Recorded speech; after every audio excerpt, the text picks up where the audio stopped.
the Youngstow Soul Food Restaurant. We want to give a shout out to Ron and Tiny and crew for opening up their doors for us to be here. And that is really an awesome thing. This is a new place, but it's got some good food and some good soul and good music with my brother here in the back. And then you got me. Alright, now, if you are 50 and over, what I want to hear you say is, oh yeah, I'm there. Oh yeah, I'm there. And if you are under 50, but you would like to live to be 50 and over, I want you to say, one day I pray. One day I pray. All right.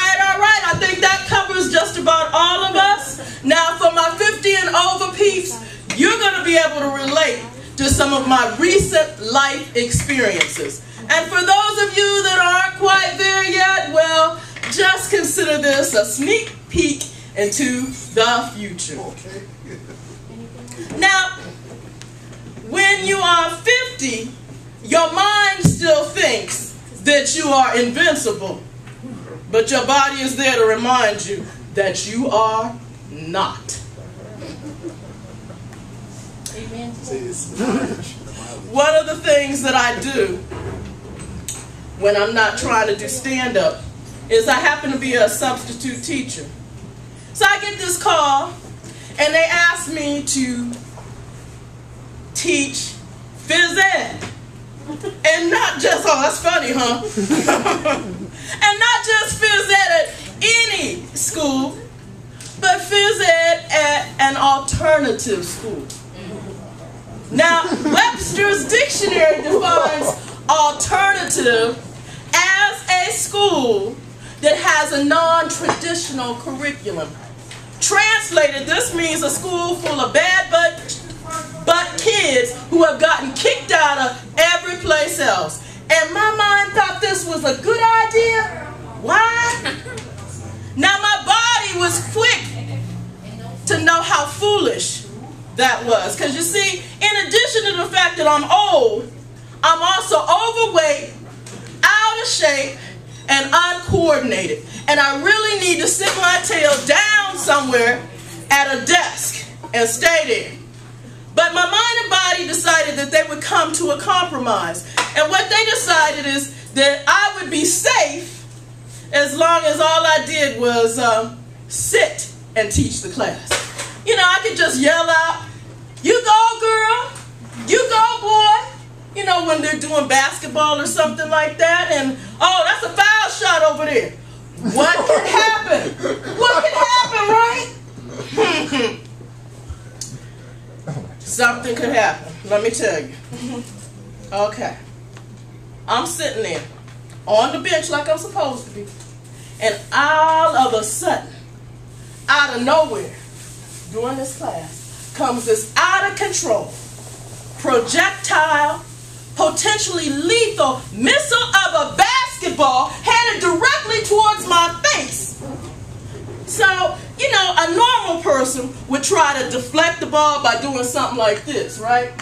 But how many of y'all know, all y'all know me, I'm not normal. So instead of doing like this, sister girl does like this, ball hits me here, breaks my finger, and that's the end of my phys ed teaching days for a while.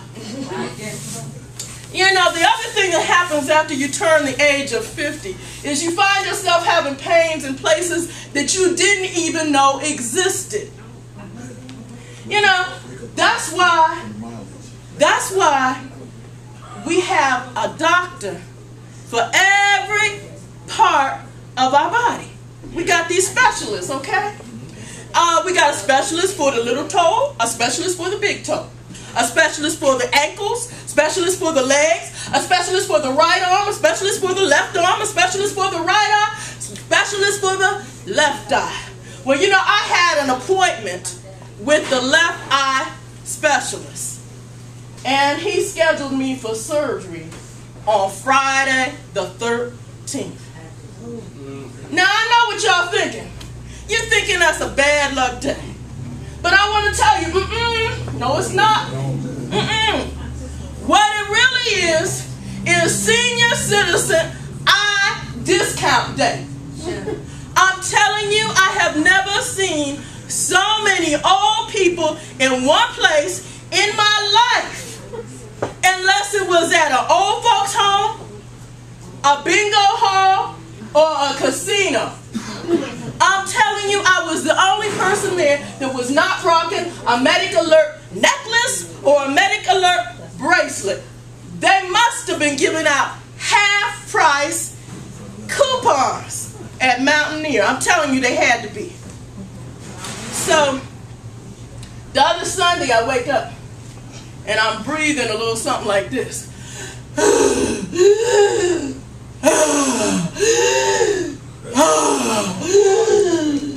So I take out the inhaler and I go. And I'm still breathing.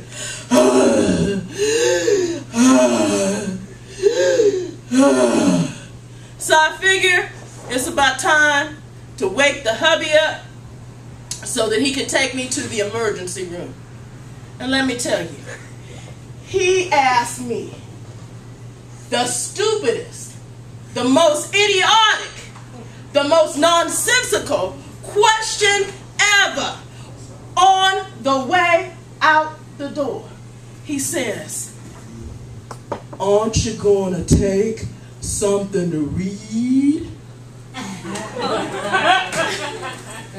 I looked at him, and if I could have gathered enough air in my lungs to be able to form some kind of words, I would have said something like this. "Negro, please. You asking me about my reading materials at a time like this? Here I am, struggling to get what I hope is not my last breath here on this earth, and you asking me something stupid like that? Oh, hex to the no. I tell you what we gonna do. We about to do a Dr. Phil up in this piece. We gonna role play. And you gonna play the part of me. And you see that big life-size pillow over there? I'm gonna take it and I'm gonna put it down over your head. And while I'm doing this, I'm gonna ask you, would you like something to read? Thank you very much. That's my time for right now. That's set number 1.